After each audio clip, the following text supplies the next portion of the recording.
welcome, Zach. I think we're going to go in alphabetical order, so you'll go first if that's okay with you. It's all kind of intro, everybody. Does that work?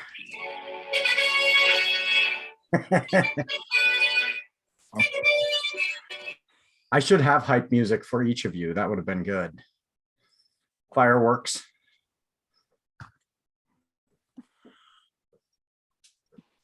All right, that was uncoordinated as shit, but that was a fun little intro. It was nicely done. I muted the first 30 seconds of it. It still worked out okay. This is being recorded, so I've got blackmail evidence of that from now on. Well, let's get going. Maria's here. Welcome. Okay, so let's get going, folks. So I thank you all for being here. This is really fun for me. I'm a little bit nervous, but I am excited, and I'm glad you're here. So I've been to enough readings to be worried that it would just be my voice the whole time, and so I wanted to make sure that I had some other poets for you to hear from, and I lucked out. And so we have some fantastic poets who are going to be reading before we get to This Uneven Universe, and then I thought it would be a fun activity if we wrote a poem together. So here's the way that will work. As our poets are reading, one of the things I've noticed that I really like about Zoom readings is people often, when they are hit by a phrase, they really like the way it sounds, it means something to them, they will write it in the chat. And so you end up with all these little, 3-4 word things that people noticed in the poems themselves added into the chat. And that will be the ingredients for our found poem. So if, as our poets are reading, you hear a line and you think, that is a cool line, I really enjoyed that, I like the way that, that struck me in some way, write it into the chat. And then Chrystal is going to copy and paste those into a doc for us. Thank you, Chrystal. And then that will be our material along with the words that you all donated. And we'll see if we can write a poem together at the end. So that's why I wanted you to have the opportunity to hear from these fantastic folks who are going to share with us tonight, and then see what jumps out at you. So for our poets, all of them were too generous to say, I want to go in this order or that order. So I said, we'll just go alphabetical. So we're going to start with Zach. And Zach's going to read a piece for us, and then Marc, and then Ayodele, and then Lydia. So let me introduce Zach a little bit. Zach and I started second grade together on the first day of second grade at a new school.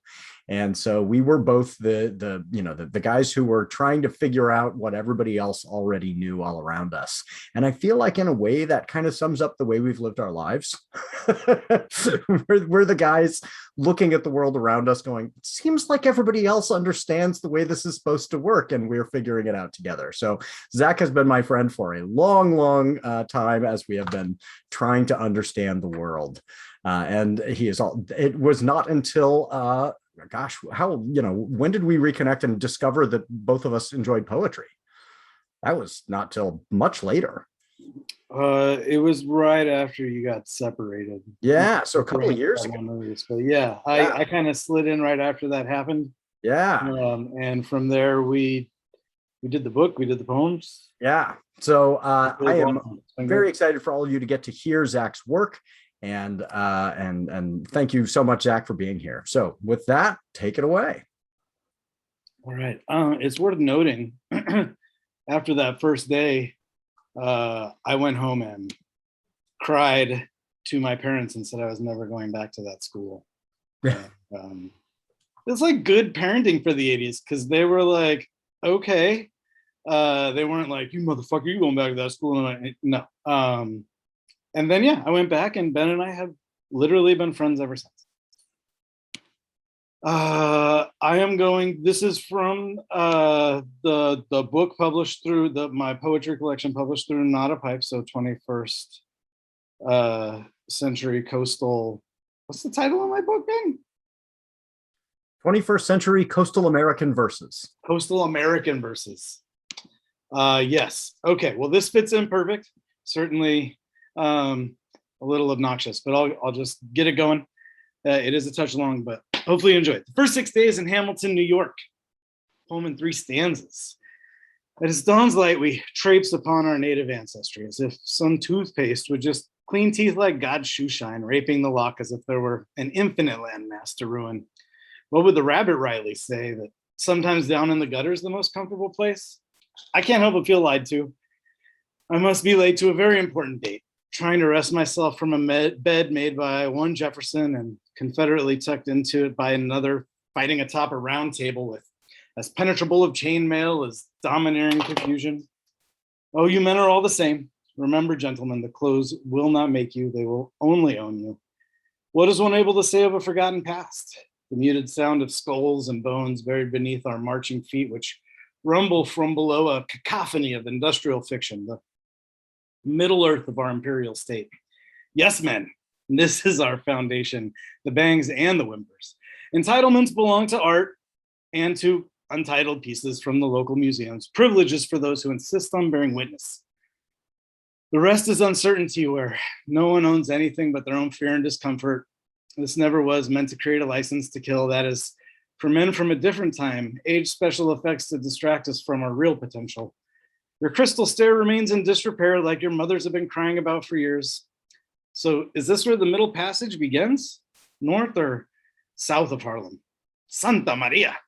Niña, píntame el futuro, seguramente que pesta. Para meterle mano hay que tener un manual, pues la Real Academia se lo dejo a España. But why should one entertain that problem in the first place? Inquisitions that already know the answers aren't inquisitions at all. Just another senseless holocaust with sails flashing to the sky like carnival weaponry.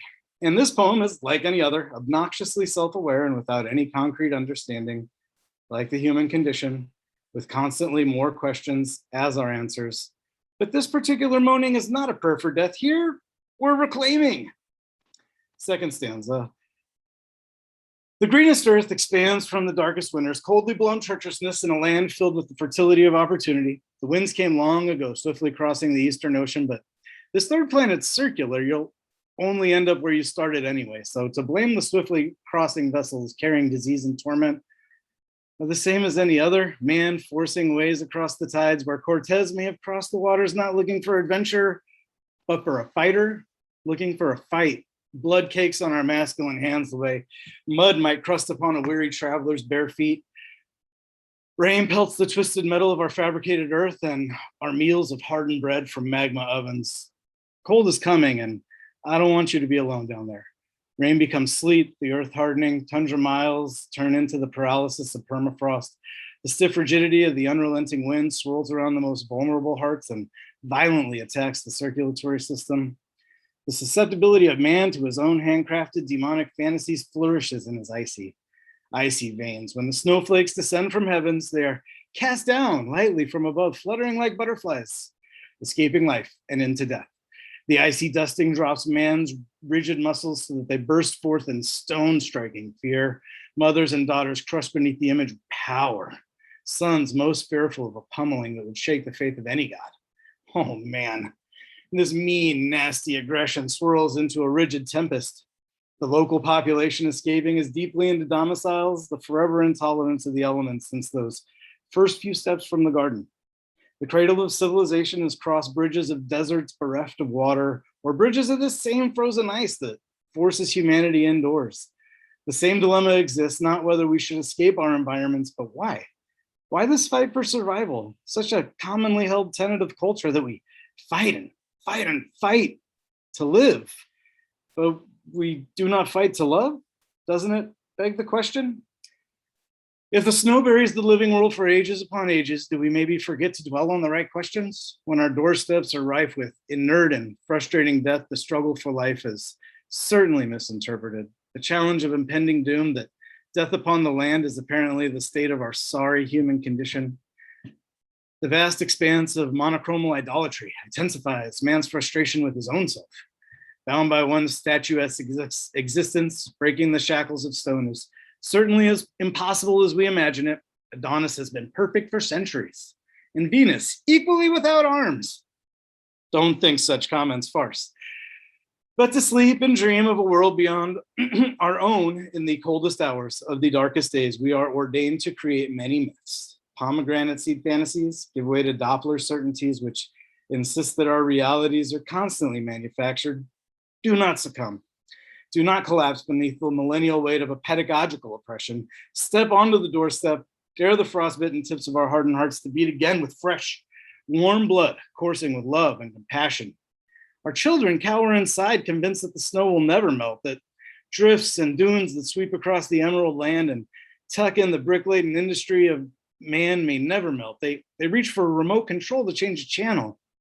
Hiding in dark hovels of drunken loneliness, we think that this fight is only ours to fight alone. But here we are reclaiming that our families are bound by ancient tradition of household, that brothers and sisters are only defined by blood, that the same frozen blood in our winter veins. Winter is our common experience. From the first apple to the most recent bushel, we are bound by a singular experience that the snow melts. That is reality, where the trees shed their leaves, not because they fear the winter, but because they are optimistic of the next year's foliage. The wars of anger and cold that we perpetuate on our heart, these same hearts we have steeled against each other over time, the same boats weighed down by any millions of bound and shitting prisoners, we hold ourselves captive. This is unpasteurized history anyway. Our best discoveries have always been inevitable. Penicillin light bulbs illuminating our own self-loathing is incidental, not accidental. The embrace of scientific faith is a fusion of fantasy and potential. God only knows. Man fights to the bitter end. Nonsensical storytelling of the bartered bond market, trading eyes for eyes, or now gods for laboratories, in an era where we deify ourselves, flying across the lands like birds, looking at instantaneous tragedy from foreign shores. We perform fantastically. A commerce of human flesh exchanges integrity for the godlike sentences of death. How long shall we brutalize this place of potential in the name of our own anger and hate? Beware our self-aggrandizement. Do not confuse our misunderstood evolution as entitlement to life. The winter shuts the world in, but this time to reflect does not insist that we spring forward to visions of control and greed. The fall of rolling hills, crusted and descending to the icy slumber of our revolutions. Is that our call to action? Or is our insistence still to divide and conquer the divine meme? Third stanza. Suddenly, a distant, persistent feeling, one that stings of youth like a shrinking shadow from a plane as you stare down at the dot on the ground, that singular, unique place in the universe where childhood becomes an eternity and emerging dot shrinks. An oxymoron, true. The tiniest shade is cast from trees, swaying steadily in the same breeze from stanzas before. The same powerful forces that make us hibernate, they extend from where they were laid long ago, barking logic lines, confirming conformity constantly. Angry, endangered voices, rough with experience and selfishness, they speak strongly. Unifiedly, they twist on sandlot slides, bear traps armed at the bottom. The confectionery voices should attest to that want, a once upon a time, where our desires were what mattered. Indulgent needs were tempered with Bible neighbors, studying golden rules. The jury deliberations demand no fault, and the interweb experience attacks all our modern maternal needs. Our sons must breathe the freshest air. Our daughters must be the loudest warriors. Stand against the dots. The canvas is ours. Blank, neutral, different. A time now for translucence. Let the light shine through. Nonsense? A lightful festival, casting more color than shadow, where a changing shade of magenta captivates the children for decades. Is that really that absurd a thought? Children dancing in sunlit rainbows, engulfed in a quest for self-assurance. Does that phrase sting your ears? I disagree. Thank you.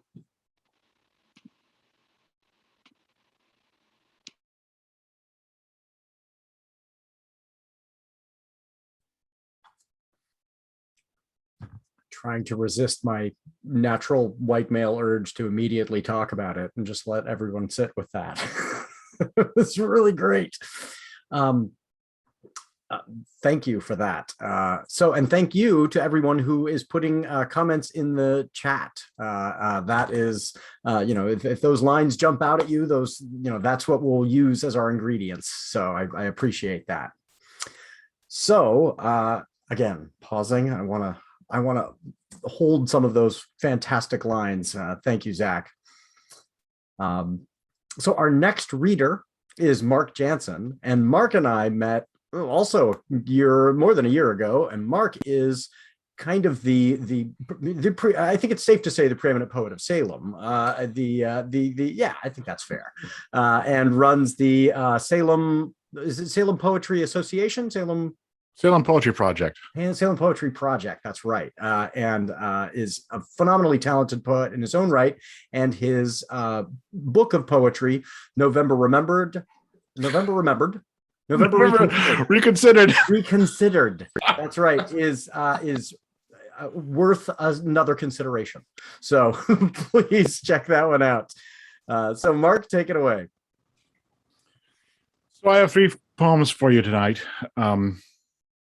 This first one I chose because, having read Ben's manuscript of his book, I knew that we're going to probably veer maybe a little bit left politically, maybe a little bit left of Yoko Ono politically. So I have one, so I'm going to go ahead and just read this one. This was published in New Verse News back in 2012. This is called Statues of Judas.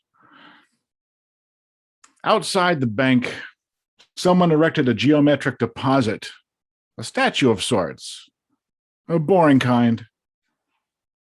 There are not too many statues of St. Francis outside of banks.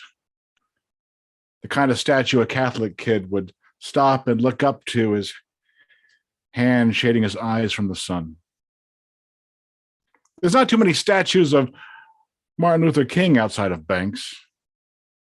Well, minorities really aren't the best customers, so why bother? There's not too many statues of Jonas Salk outside of banks, holding a test tube that fills with water so birds could sit on his arm and freely drink. Now, this is an abstract, purely intellectual representation, a series of banal blocks and multicolors. It's difficult to see, but if you look long enough, really look, it will kiss you on the cheek.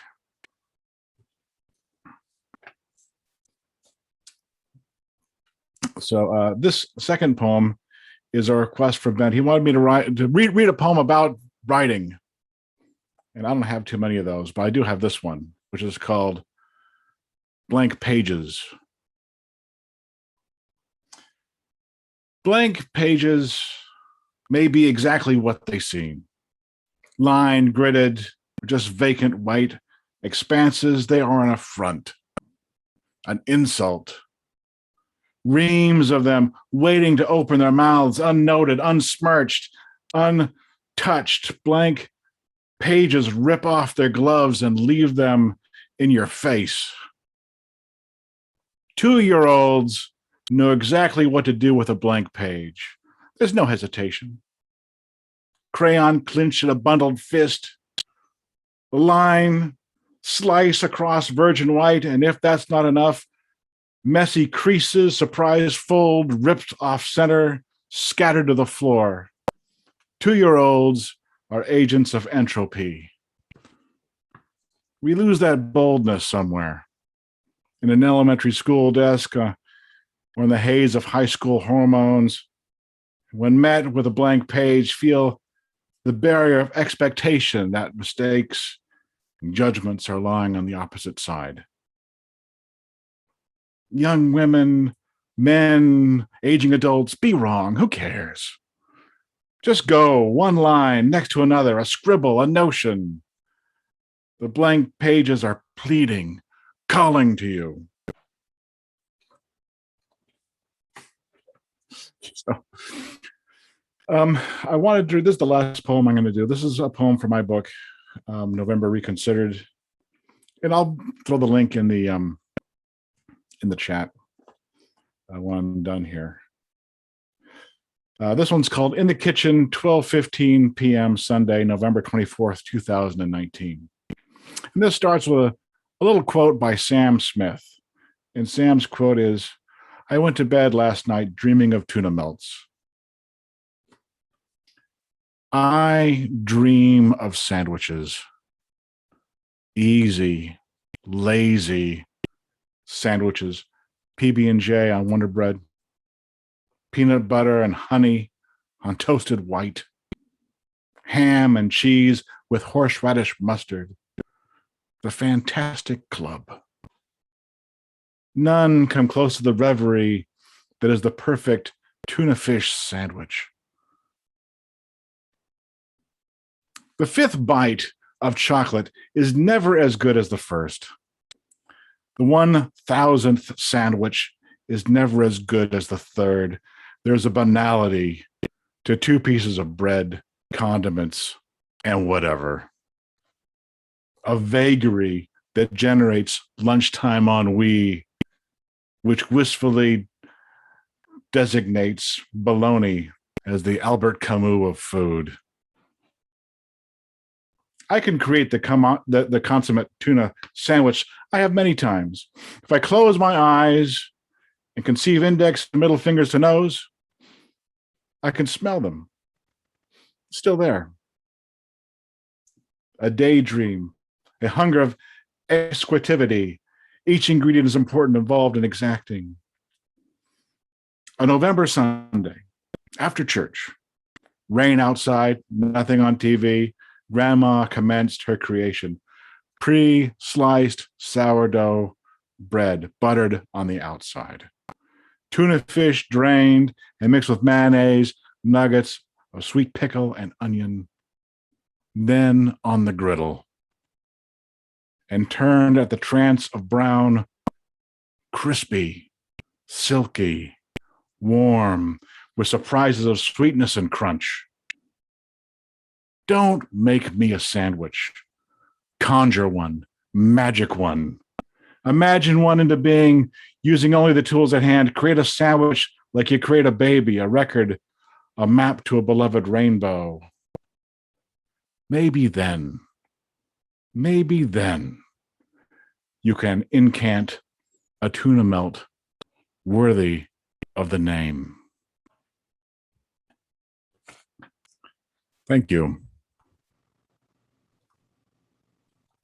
Thank you, Mark. I think I would argue that that last poem also qualifies as a poem about poetry. It's just of a different kind, the sandwich making variety. That was phenomenal. Yeah, so please do put your link in there because people should absolutely check out November Reconsidered. It's a really cool book in terms of the way it's structured too. So if you are a fan of the whole book of poetry experience, it is thematic in a very clever way. So I thoroughly enjoyed it. Okay, so for our next poet, we have, this is really cool. Ayodele Nzinga is the poet laureate of the city of Oakland. Ayodele and I met through Zack, also about a year ago-ish, maybe. And Ayodele is an amazing, not only poet, but reader of poetry. And so the embodies the whole work, and you are going to get to have a real treat here. So thank you, Ayodele, so much for being here, and everybody enjoy. So I'm going to share 3 pieces with you tonight, and they are all from a book called Incandescent, and you can get it from Not a Pipeline Publishing. All right, so here we go. First piece is called The Accounting. When wolves and sheep are counted, when scales are finally balanced, when justice can see, when the clarion sounds and good men come forth, where will you be?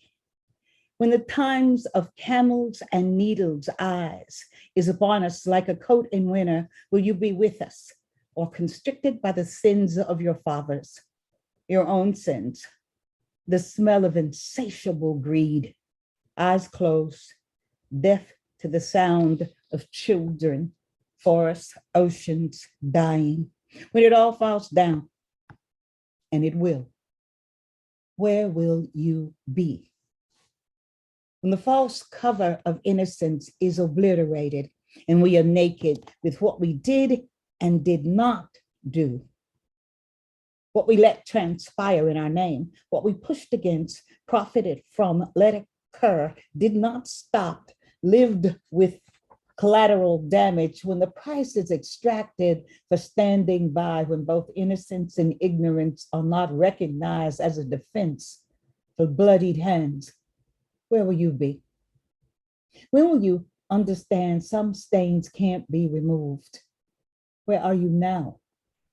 While the air trembles with purpose, choose life or death, choose. We are interconnected, bound by blood, twisted like coils of DNA. We are one as surely as there's only one sky.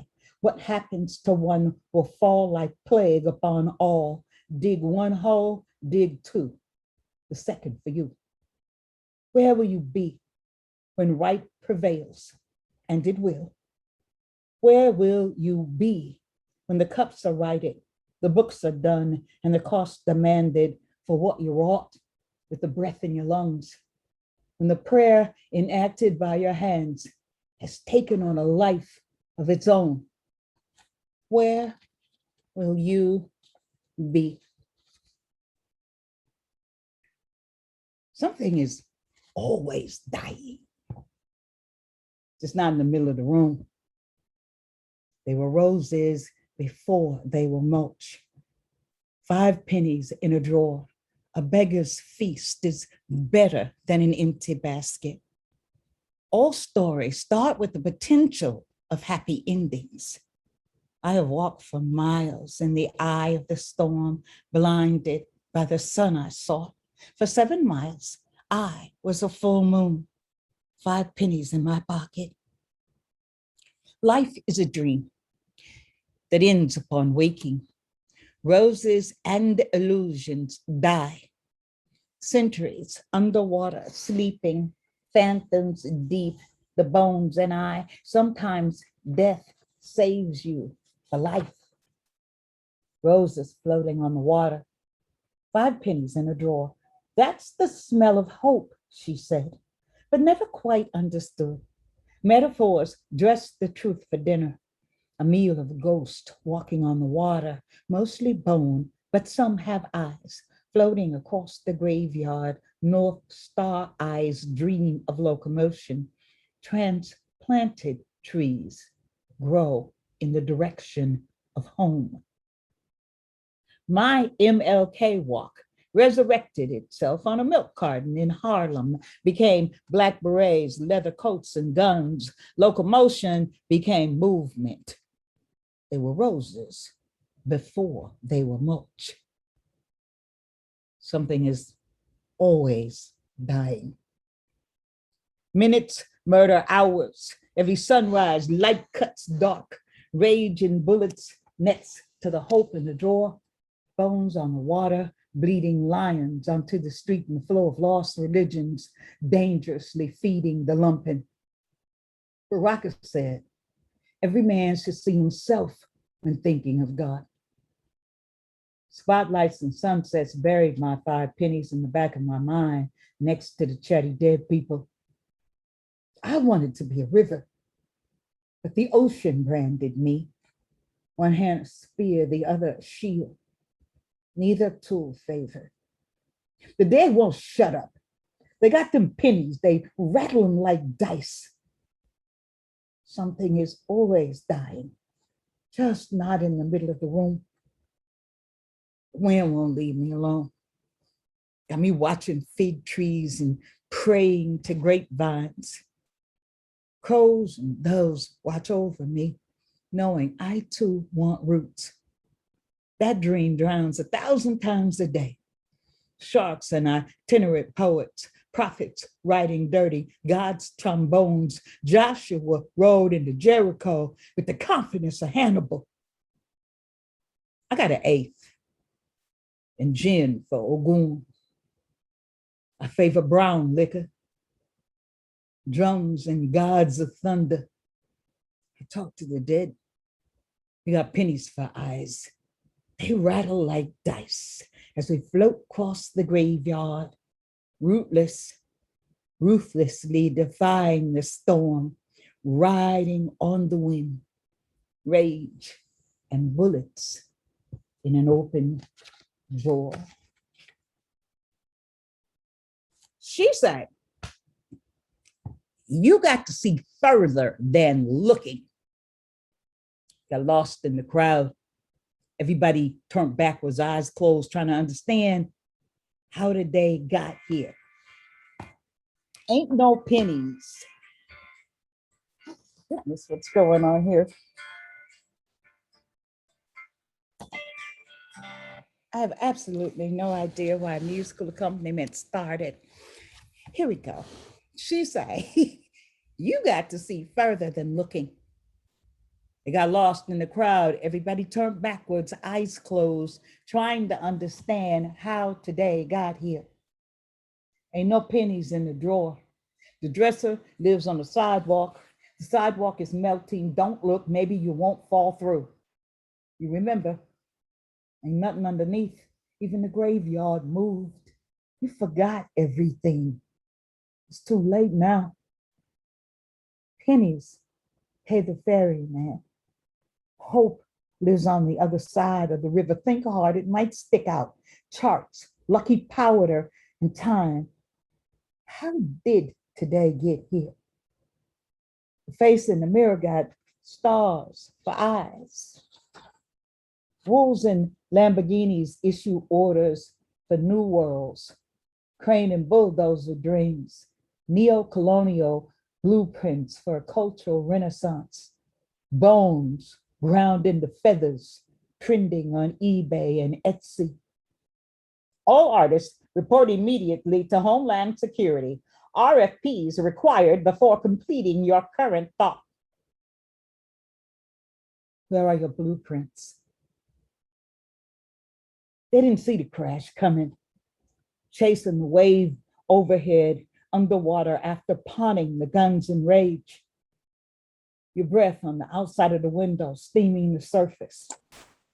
You wrote your name. The sun came up on your dresser, living on a sidewalk. You broke the mirror because your grandfather kept trying to escape with those North Star eyes. Praise song turned American blues, move looking for pennies in the drawer, speaking hope like fragments of a language forgotten in shards of mirror on melted sidewalk. Your roots in a pouch, hanging near your rib cage, dangling from the cord suspended from your third eye. Thank you. Thank you. You are all in for a real treat, because one of the things that I love about doing readings like this, or getting to attend readings like this, is it then changes the way I read a poet's work. And so I loved Ayodele's work when I read it on the page, but then I've heard her a couple of times, and I actually heard her reading on a video before we signed her for through Not a Pipe, but once I could hear her voice, it changed my experience of her work. And then she organizes a festival each year in Oakland called BAM Fest, which is a really cool international festival. And she organized a reading with herself, Tango Eisenmartin, who is the poet laureate of the city of San Francisco, and Lydia Valentine, who is the poet laureate of the city of Tacoma. And hearing their voices, and then and I already knew Lydia's work, and then I went out and bought Tango Eisenmartin's work, and being able to hear their voices as I read their work just added this level of richness. So if you, I highly recommend checking out these poets' work on the page, now that you will get to hear their voices in that. And that brings me to Lydia. So Lydia and I have known each other for many, many years as well. We met at the Oregon Shakespeare Festival. They put on a series of classes for teachers. And Lydia and I are both teachers. And so we were down there and we were going through all this. And Lydia, since then, and then when I reached out and found out that Lydia writes poetry, ended up sharing one of her works with the Oregon Education Association. She came and spoke to the Oregon Education Board. And so when she had a book of poetry that she wanted to put out into the world, I was so excited to get to share her work. And Then this last year, both Ayodele and Lydia were named the poet laureates of their respective cities. And so, yes, that has been very exciting and in both cases, very well deserved. So with that, I will turn you over to Lydia. Thank you, Lydia, so much for being here. Absolutely. Thanks for the invitation and congratulations. Can you all hear me okay? Mm-hmm. Awesome. So I like to share the screen because I know, it says host has disabled participant sharing. Ben. Sorry, I can fix that right now. That's okay. And I know that for me, I like to see the words on the page because I can't always follow along super well without it.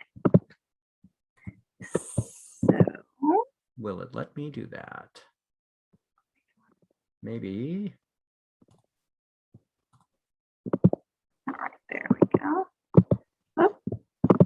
Is it working yet? Let me see.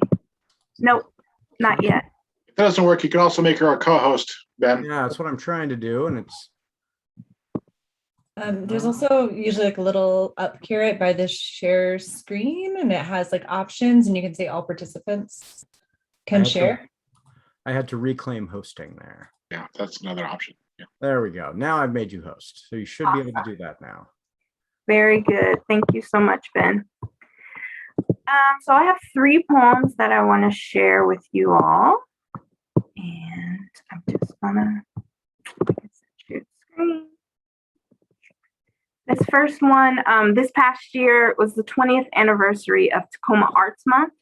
And I wrote this as a, to kick off the festival or the celebration that took place throughout the month of October this year.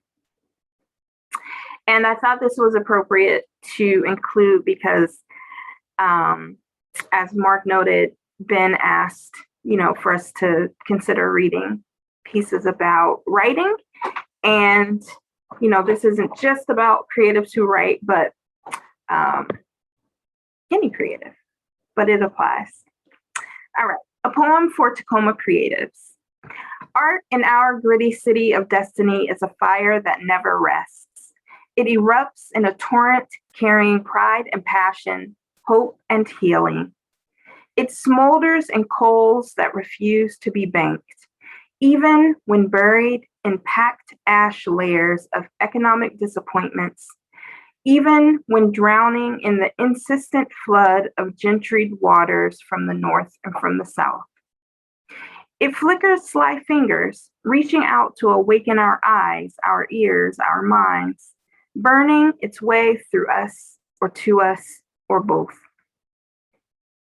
Art in our gritty city of destiny is a fire that never rests because it does not forget the past. This living blaze honors ancestral caretakers of this land and the ancestral caretakers of our hearts. It remembers and recognizes those harmed and those herded away. It works to remove rooted blights of injury and injustice. Its smoke whispers our worries and wishes. It sings the song of our mountain, our city's most sincere soul. It fills our mouths, our throats, our lungs with an air that sustains us, even when the suffocating toxins from rancid politicians and societal systems cannot be escaped. Even when the waves of this virus continue to crest higher and higher, and there is little civil air, safe air to breathe. Our art, our people are a fire of gritty persistence and power, and we will never rest. Thank you. This next one, so none of these that I'm reading today appear in my collection, which came out a year ago almost to the day. Brief Black Candles, and is available through Not a Pipe. It's available through the corporate overlords, and also your local independent bookstores would be great. Brief Black Candles. So this one, a prelude to faith. Laughter is the beginning of prayer. We send our breaths, our invisible selves racing to the heavens on the trilling or trumpeting anthem of our soul's goodness. Laughter is the beginning of prayer. Our open mouths confess dark cavities of shame, lustful tongues used in other moments of inhibition. Laughter is the beginning of prayer. We close our eyes to see the light blooming inside and offer up our hands as if to say, yes, this is glory. Yes, this is all. And I recognize I have my apostrophe in the wrong place. And as an English teacher nerd, that's going to bother me because this is recorded for all the world to see. All right, and this last one. This one is will be appearing in an anthology that is coming out in December. It's called We Need a Reckoning, and it is from Blue Cactus Press. And it's an anthology of global majority women and non-binary people from the Tacoma area. Like the crane wife, it has an epithet. To keep becoming a woman is so much self-erasing work. And that came from an article in the Paris Review by C.J. Hauser. My feathers are a thick blanket of needful truth. They sigh, achingly smooth against my faithless fingers as I pluck them out. Every night, each one sways a slow, silent goodbye down to the surface of the water, seeking a final touch, but finding only my rippled reflection. This stranger, this untruth I am becoming with each extracted feather. I don't look. There is somewhere a tangled mass of me, all of the self I've sacrificed to be safe, to take up less of the space deemed for those of other shapes, other skins, to keep becoming a woman, a human being in their eyes. Thank you. Thanks, Ben, for letting us be a part of your celebration. Can't wait to hear you read some pieces. Thank you so much. That was fantastic as always. I had heard that piece, the Tacoma piece, the first one you read in Tacoma on that. I saw that on video, and I love that poem. So thank you very much. But that last one, whew, that's the kind of stuff that I love so much. So I have now set myself up by having these four incredible poets go first. That probably wasn't wise, but I'm going to move forward anyway. So one joke that I've been sharing with folks is, I am the smallest of small business people, but I apparently get to deal with supply chain issues just like everyone else these days. And so I have one whole copy of my book. This is the only one that has arrived. So you are getting to hear it first. In fact, some of you may have, if your copies have arrived, you're doing real well. But I'm excited to get to share this with you today. So let's see here. And will it let me be speaker? I don't know. Can you folks see me as speaker? Or you're still saying Lydia? Let me see if I can switch that. Or is that me?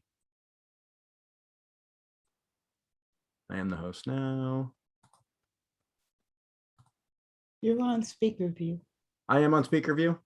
You are. That. Okay. So here we are. This is the piece from which the title comes. And those of you, some of you may have been involved in choosing the title. So what we did was we had some, Chrystal helped me pick some ideas for titles.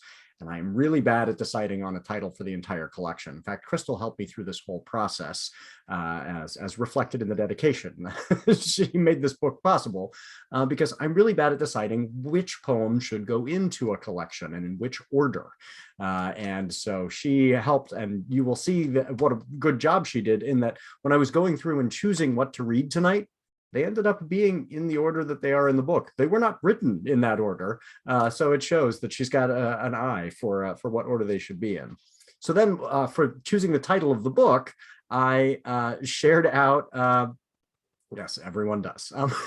So I then shared out these ideas, and folks online voted, and we did it like a college basketball bracket and worked our way down. And so this is the poem that contains the line that is the title piece. But the poem itself is just called Uneven.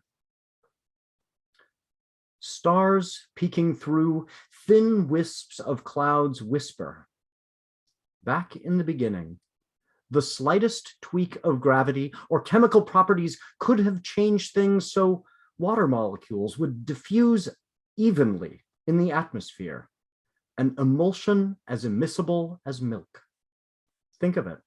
No clouds, no stars, a permanent haze. Maybe no plants, no animals, no life. So remember, say the stars, even in turbulent times, to be grateful for the locations of every atom in this uneven universe.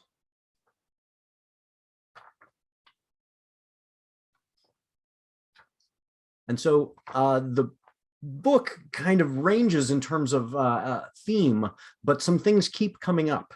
And one of them is gratitude. And I thought in November that was fitting. So as we're moving into Thanksgiving, this is a poem that I wrote during Thanksgiving time last year, which we all remember in the decade that was last year. Being thankful was challenging. And yet this is something that I found helped me be grateful.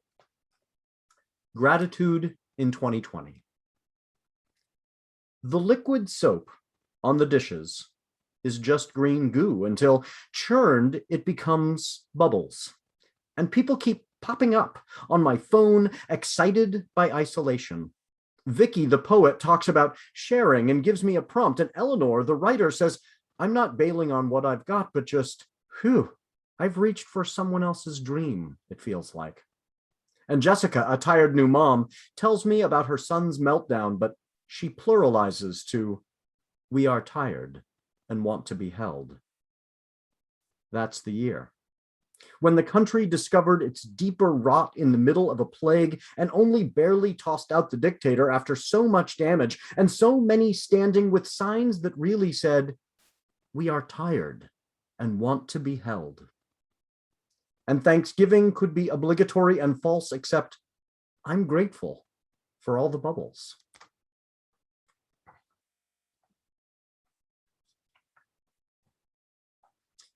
This next one is has taken on a special resonance after the fact. So this is a poem I wrote about an attempt to go to a Black Lives Matter march that was kind of thwarted. And I'm not even sure how Kathleen and I initially met. Kathleen is here in the room today. And Kathleen is an artist and reached out to me about sharing a poem in an exhibit that included both poetry and visual art, and included a poem by Lydia as well in that show. And so that was extra meaningful for me to be included with Lydia in that. And then Kathleen has been working on a piece that is inspired by 3 poems, and one of them is one of mine. And so this will be coming out in, let's see, it'll be available in January, I believe. Is that correct? Am I getting that right, Kathleen? And I have seen the little hints of what it will be, and it is amazing.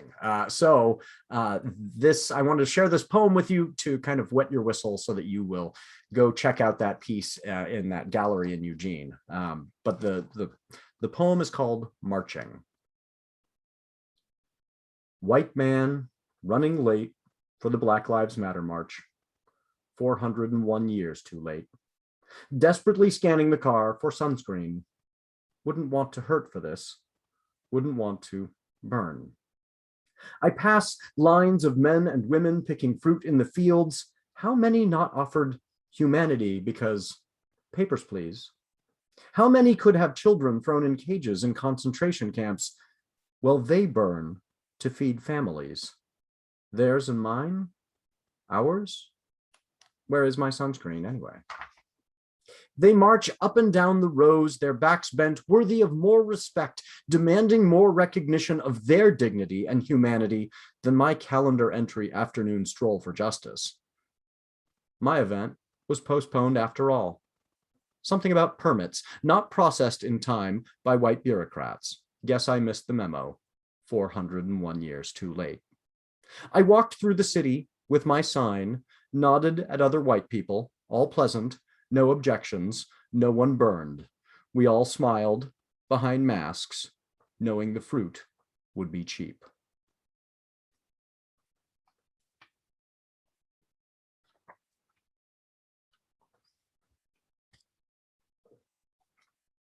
And this next one is related. It's called The Beauty of Damage.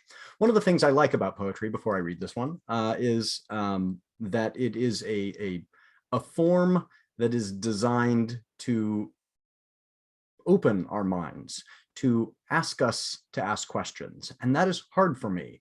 I am literally a teacher who is the son of preachers. It is not surprising that my work tends toward the pedantic. Right? It is teachy and preachy. And so I have to stop myself and force myself to recognize I don't have the answers. And this is a poem about a question I want us all to ask ourselves as we are exposed to a world that is not simple and people who are trying to oversimplify it falsely. It's called The Beauty of Damage. At so many protests, America damaged her vocal cords, shouted herself hoarse, and then sang more honestly than ever. The echo of the shouts scraped the drums of America's ears and made them sensitive to truths she had not heard. Stores were looted, restaurants burned, maybe the start of America's healthier new diet. Books were cracked open, their perfect spines sacrificed by an America seeking to understand her roles and responsibilities in causing and healing so much damage. And which damage is ugly? And which damage is beautiful?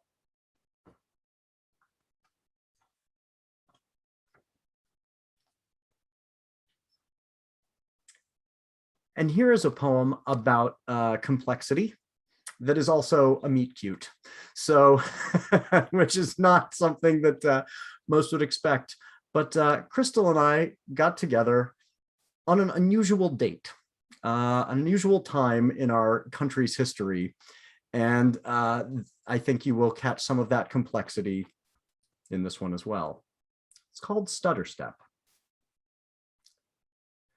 There are things I should be feeling now, and I am, but not about the right things. It's like that tweet about a historic moment every 6 seconds. Those events should have me terrified, and I am, but my terror comes from hope. That day, they stormed the Capitol, high treason on every glowing screen. That should have been so many things.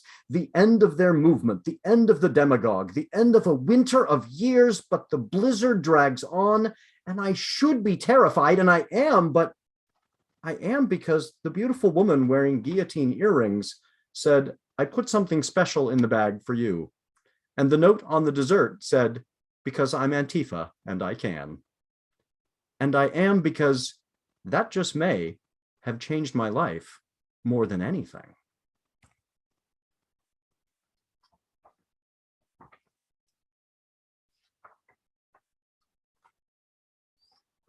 This next one is a poem that was written for my students, but I've read it at a couple of different readings, and I hope that you will have the same response that folks in the audiences have had, because it is for my students, but I hope you will see yourself in it as well. It's called You. When the ship capsizes and the water is too cold and too much and fills my lungs, I will try to be buoyant enough that you can hold on to my corpse and survive. When the ground shakes and yanks out the foundation, pulling every beam askew, and the ceiling surrenders to its weight and proves my skull's fragility, I will try to land sideways, so you can wedge yourself in the width of my shoulders and survive. When the brakes go out on the city bus and the wide white crosswalk lines offer no protection, I may let go of your hand briefly, and my slow wit that can never invent the punchline in time will fail to alert my limbs, thus discovering the last joke. But I will try to be soft and absorb so you can rebound and survive. When the blizzard of all the little cold, furious buzzing distractions I employ to hide from myself melt away, and my need to be the hero and the center of the storm resolves into a man-shaped, soggy pile of drowned, buried, flattened, unread books. No hero, not much of a poet, sometimes barely a person, not much, but I will try to say I love you. I believe in you. I do this for you, you. And I will try to lift you, to hurt with you, to hold you, so you can smile and survive. And when I read that poem to my students, I totally cried, and now I'm doing it again, thinking about my students. This last one's more fun and less cryy. So this one came about, there is a group in Portland called Hocus. Some of you may have heard of Hocus. And Hocus is a group of very idiosyncratic writers. I can't even remember what the acronym stands for. Somebody might be able to put it in the chat. It's the Hermetic Order of something Urban Scribes. I can't remember what the C stands for, but it is a group of folks who come together and put on these readings that are like quasi-worship services to literature. They're gently blasphemous, which is right in my wheelhouse, and they are just yes, clandestine urban scribes. That's right. The whole thing is supposed to be very secret, and so we do our best to encourage everyone to come to our secret readings. But it's really fun, and so they put out these prompts, and they put out a prompt, and the whole prompt was talismans. That's it. And so some folks wrote short fiction, and I was very much in a poetry phase, and I was working on a novel and was not in a place to be writing a short story. So I wrote a poem about a talisman, and they liked it. And I got to become a member of Hocus, which was a really fun, weird service. We burn rejection letters. It's a weird thing. So this is the poem that I wrote for the Hocus reading. Nothing supernatural. As keychains go, it was absurd. So large, it rubbed holes in the pockets of Amber's jeans and caught on everything and weighed so much she always dropped her keys, but her uncle told her it was lucky.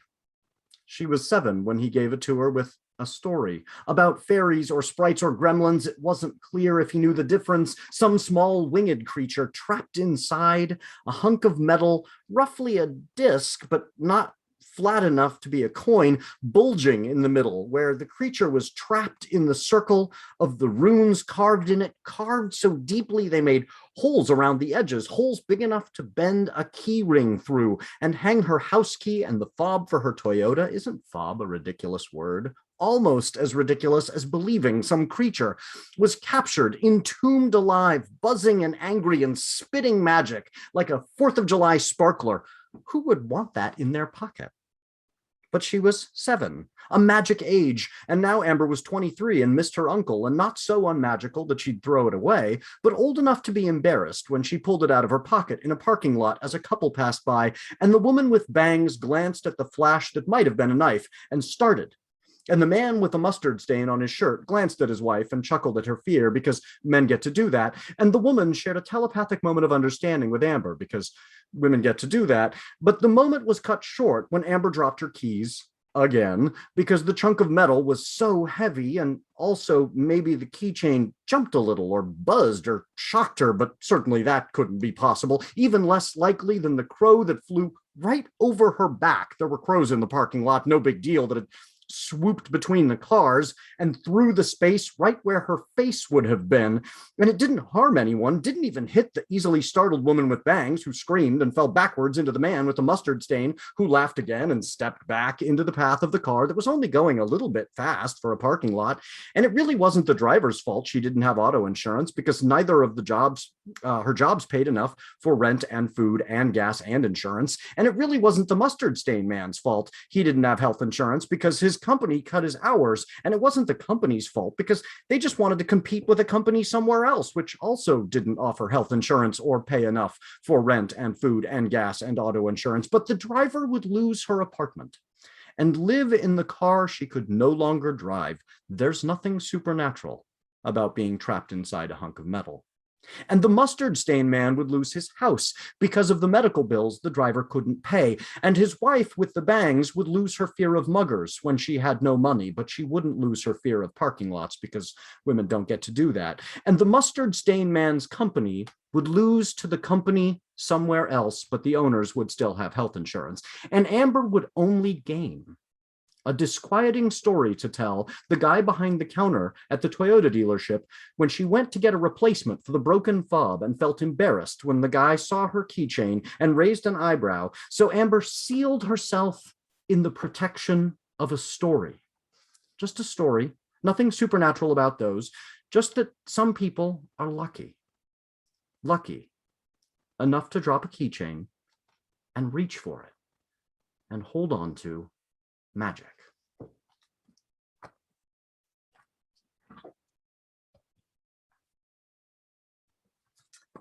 So thank you all. Okay, so now I'm going to share screen and we're going to write a poem together. So you'll have to jump in here and give me input and tell me where we're going to put this stuff. Let's see. I have, now you're all going to see my email inbox, which is really embarrassing because that's, okay, here we go. So can everybody see this? Okay, so we're going to go through, here are the terms that we want to employ. I had to look one of them up. Concinnity, the skillful and harmonious arrangement or fitting together of the different parts of something, studied elegance of literary or artistic style. What a great word. I was also reminded that pulchritude, well, we'll get to pulchritude, which is such a great word and that it sounds the exact opposite of its meaning. It's a wonderful word. So then we've got all of our phrases, and thank you, Chrystal, for putting all these together. And now this is going to be a long poem. Let's see here. Where shall we start? Well, let's see how it reads with what we've got, actually. I'm going to put this in order, and then we can move things around. Let's just see which lines work as is. So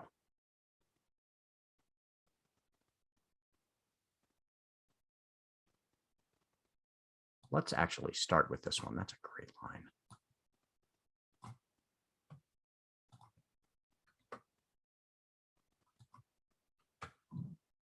And we'll worry about things like placement and capitalization at the end.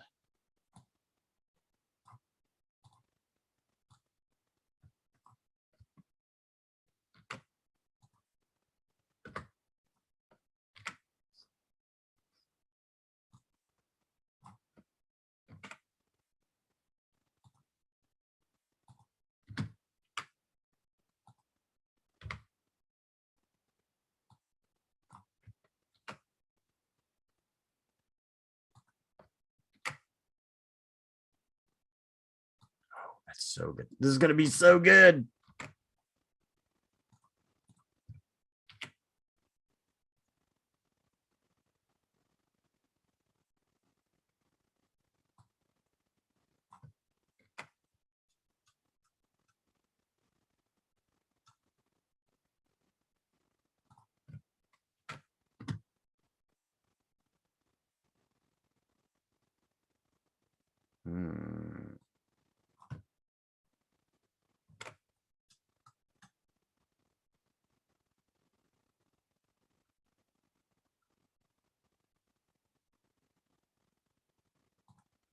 And if anybody has ideas as we're going here, feel free.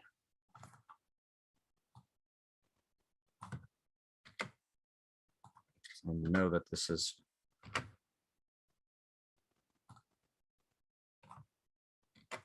a lot of silence. I apologize about the radio silence. But Well, this is gonna I be- mean, I can always make chit chat. if you would, if you'll color Yeah, commentate. no, I can clearly start by saying I feel I want to nominate excuse me, I want to nominate Ayodele to read Yes, this. that would be cool. And I know it's unfair to her because she won't get a chance to rehearse it, but I know if anyone can make the most of it, no offense to the other poets, but I believe in you, Ayodele. Your belief warms the cockles of my heart.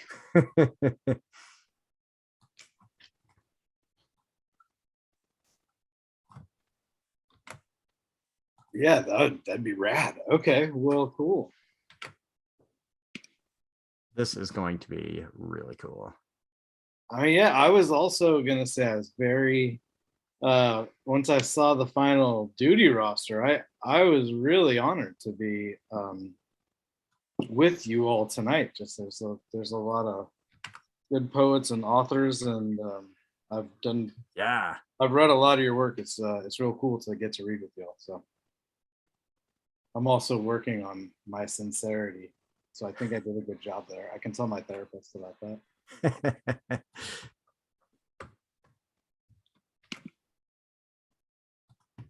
Okay, yeah, someone else makes one talk now. No, keep going. I need the color. No, I know, but I mean, I did a whole thing, and then now it's like it's done. It's over. I mean, well, Ben and I caffeinate together. He also knows how caffeinated I can get. I've been taking it. I tried to take it easy tonight, so I don't have a lot of random diatribing on the tip of my tongue. But like many of you, I would imagine many of you, I'm good at random diatribing. Does anyone have a soapbox? I don't really do small talk, but I have a loudly snoring dog in pajamas if anybody would like to. That's definitely going to be more intelligent than Enjoy. anything I say in the next I 5 love a minutes. snoring dog in pajamas. I do not like soapboxes during fun times. She opened her eyes just enough to realize I aimed the camera at her. That almost looks like a onesie. Is that Oh, like, Oh, it is. it's a Oh, yeah. onesie? It even Oh. it even has a Oh. shirt.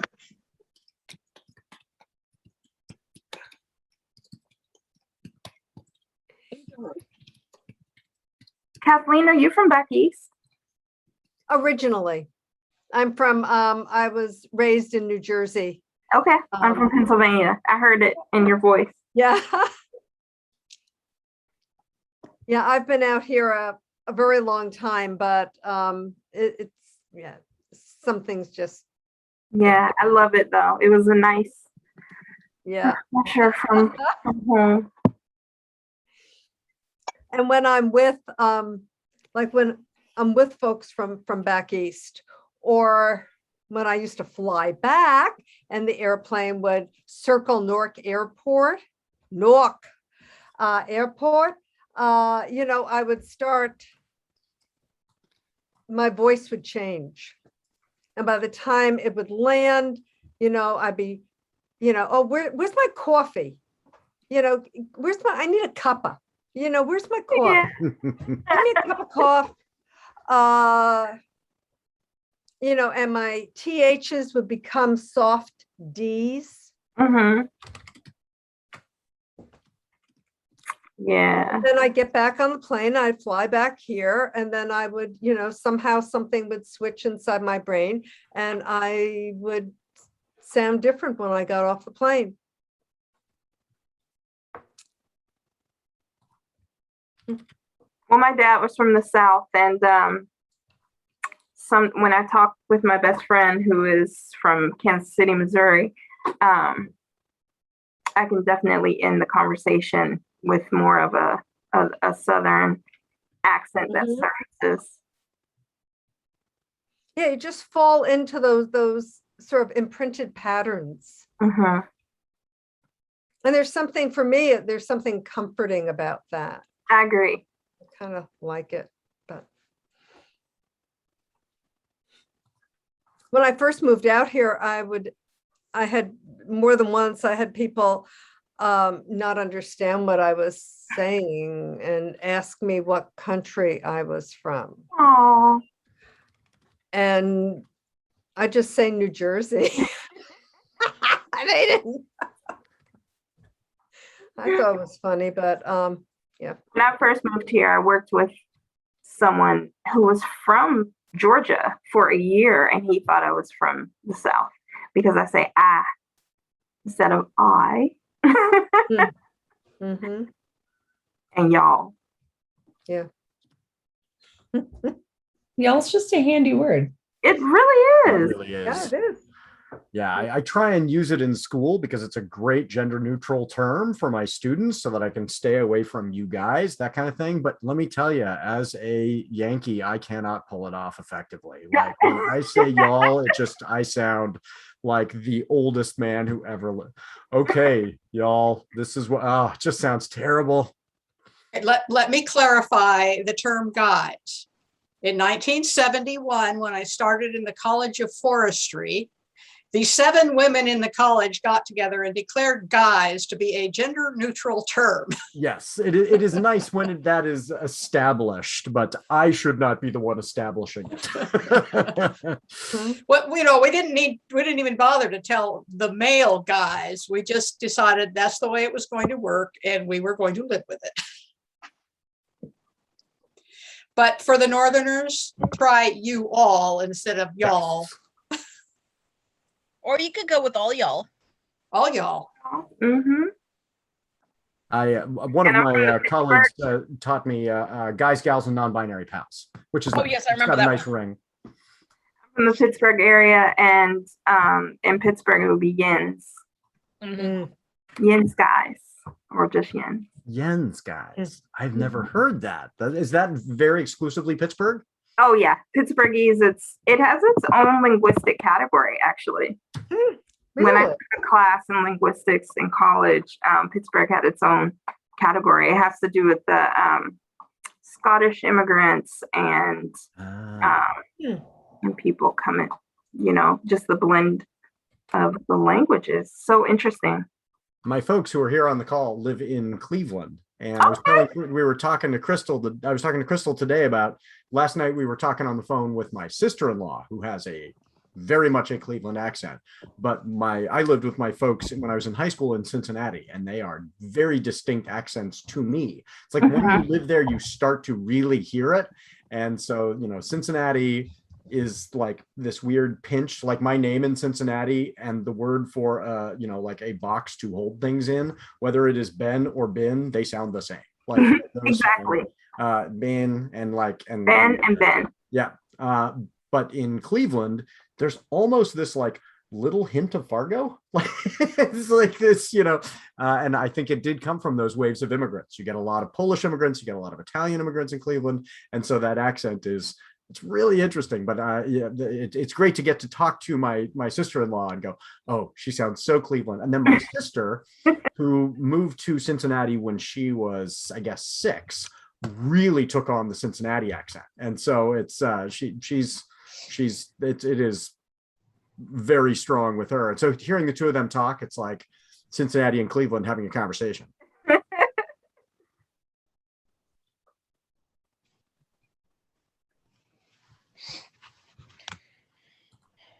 Okay, almost done here. I've just got a few more words to plug in. Where am I going to get this one in there? Vicinity.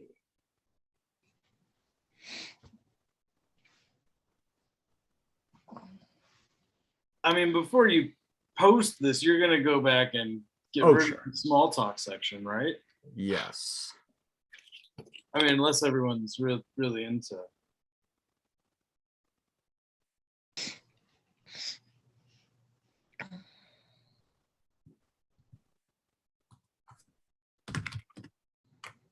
That's good. Ooh, I like that. We need an alligator in our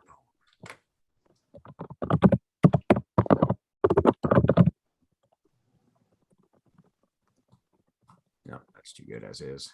There's some of these lines I'm just like, I can't change that line. It's just too perfect.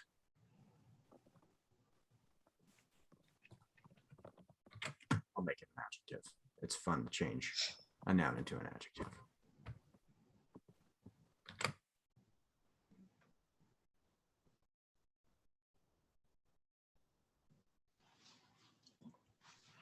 What did I just?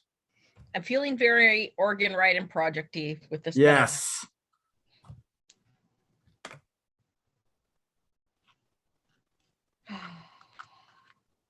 Lydia, I need to hang out with your sister and you. Follow her on Instagram. Then you get to see the two of them. Anytime, anytime. I was wearing a not sure where I put it, a sweatshirt today that says neurodiverse AF that I got for my sister, my niece, and my nephew because we all have neurological conditions like crazy. And I'm pretty sure not all of mine have been diagnosed. And I was wearing it today, and one of my coworkers who works actually in a school, she came into the department today. She's like, I am so jealous that you get to wear that because I can't wear that at the school. I'm just like, oh, I would wear this into a school. Yeah. It doesn't actually swear. I have a feminist AF shirt that I wear to, like, you know, places where it all spelled out might be challenging for some folks.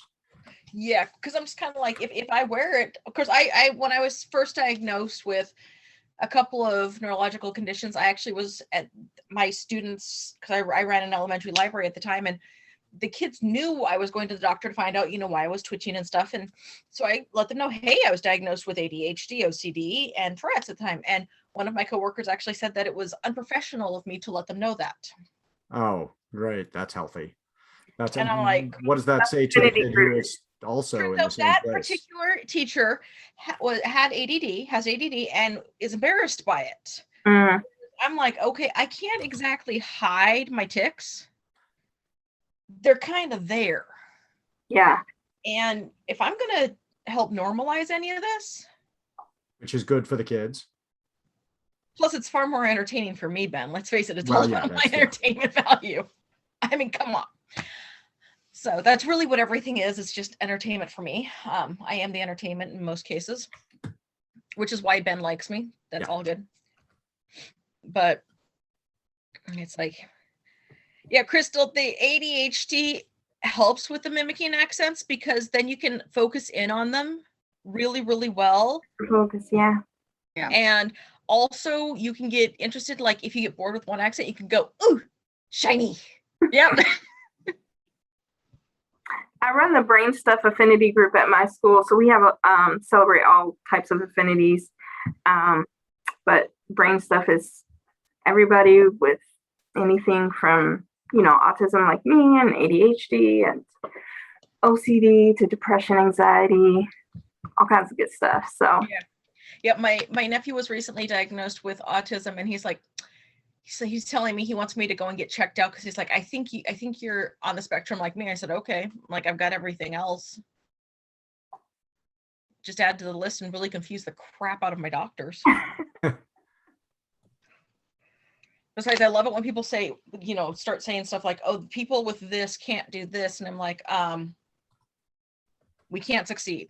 Oh, no. They, like, we. So then I just have fun with it. Oh, you guys, see, I just did it. Y'all, this is going to be a good one. So. I want to hear you do it, the use guys with like the. Use guys. There you go. This is going to be good. Watch. Okay. Ben, I hurt you.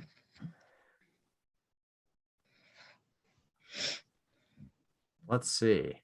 So, Ayodele, if you don't mind the capitalization, I'll clean that up later. But if you want to take this away, I'll scroll for you.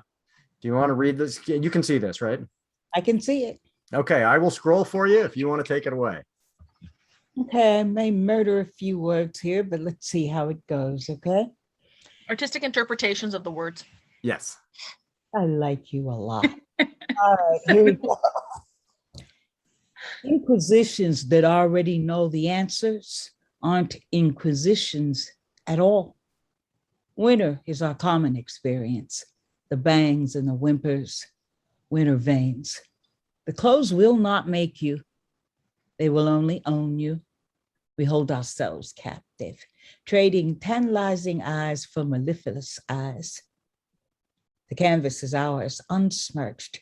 Blank pages rip off their gloves. The 1,000th is never as good as the 3rd. Easy, lazy sandwiches.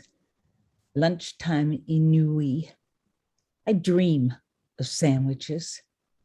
Such a mood for this week. And can't a tuna melt? Flickers sly fingers of synchronicity, gritty city of destiny. Smoke whispers our worries and wishes through the corporate overlords. A thick blanket of needful truth, endurance, a tangled mass of me. All the self I sacrificed to be safe, this untruth I am becoming. Emulsion, thin wisp of clouds whisper, emulsion as immiscible as milk. I reach for someone else's dream. You're tired and want to be held, become bubbles. White man running late, 400 years too late. Wouldn't want to hurt for this. Wouldn't want to burn. Calendar event, stroll for justice. Where's my sunscreen anyway? We all smiled behind mask, knowing the fruit would be cheap, and which damage is ugly, and which damage is beautiful. Naked with what we did and did not do, some stains can't be removed. The air trembles with purpose. What you wrought with the breath in your lungs, they were roses before they were mulch. I was a full moon. Sometimes death saves you for life. That dream drowns 1,000 times a day. How did today get here? Be wrong. Who cares? My terror comes from hope. A winter of years, the end of a winter of years, but the winter drags on. Guillotine earrings. My terror comes from hope. Rebound and survive so you can smile and survive. Gently blasphemous, spitting magic. Who would want that in their pocket? Men get to do that. Women get to do that. There were crows in the parking lot, no big deal. Amber sealed herself in the protection of a story.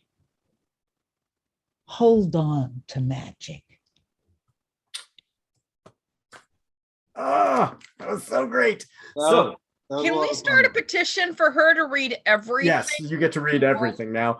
So if you would all do me one more favor, and that is, if you would put your name in the chat as you would like to be listed when this poem is posted, because you are one of the authors. So if you are comfortable being, having this attributed to you as one of the authors of this poem, I'll do some, capitalization and moving stuff around and that kind of thing. But I would love to give you all credit.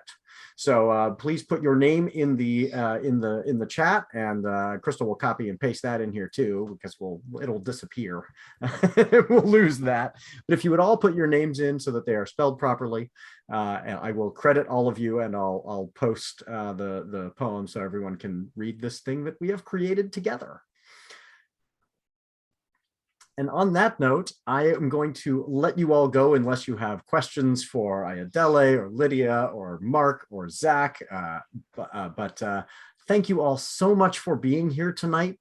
It means an awful lot to me to have such wonderful people here to celebrate this book and to celebrate poetry in general and to write together.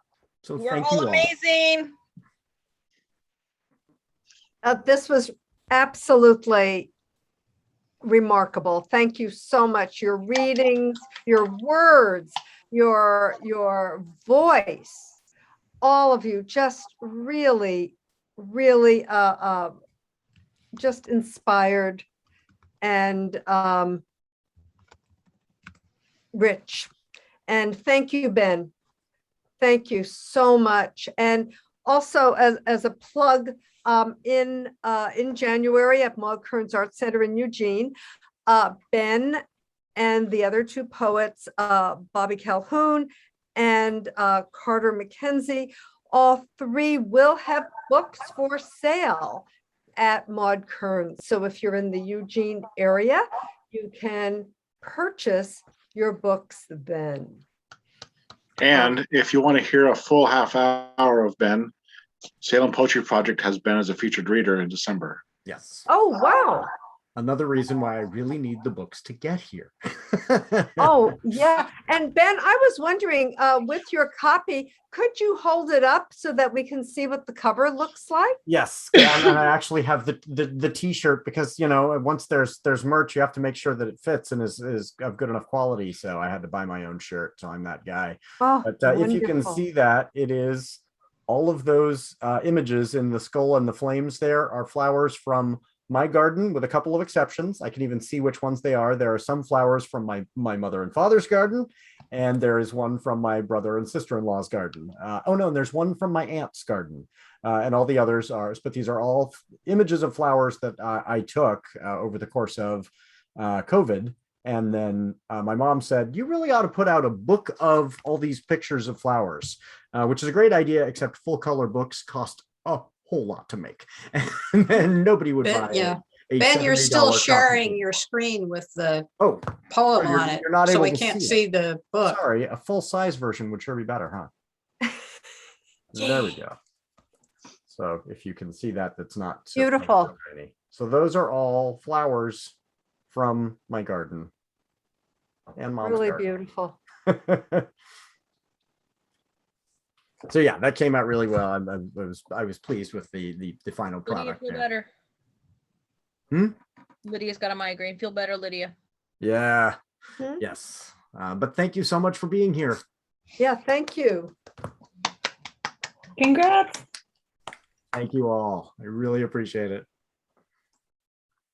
That was so cool. I think that went really well. Now I'm talking to you and you're in the house. I'm gonna That went- I'm done. That was amazing. Wasn't It it went great? really well. Yes. Yes. Oh, wait, I'm still recording. Oh. I can stop now.